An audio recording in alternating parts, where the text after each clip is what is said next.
Stalin's son was captured, and he let him die.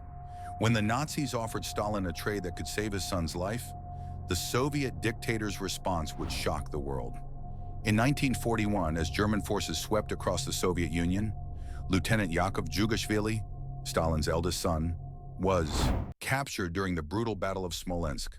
But this wasn't just any prisoner of war.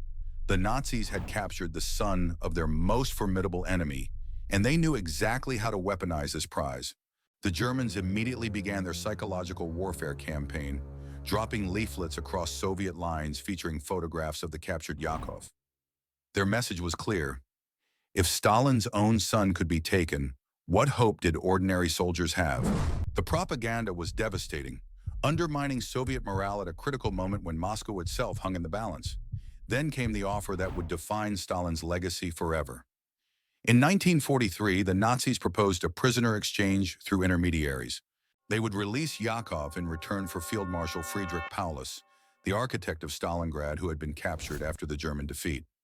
It was a reasonable trade, a son for a general of strategic value.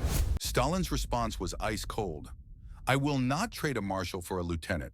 But the truth was even more chilling. Stalin had already disowned Yakov, considering his capture a betrayal of Soviet principles. There are no prisoners of war, Stalin had declared, only traitors.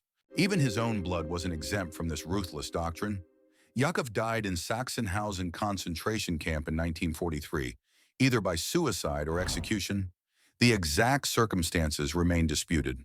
The man who conquered half of Europe had sacrificed his own son on the altar of ideology. This wasn't just abandonment. It was a calculated message that Stalin valued nothing above the Soviet state, not even family.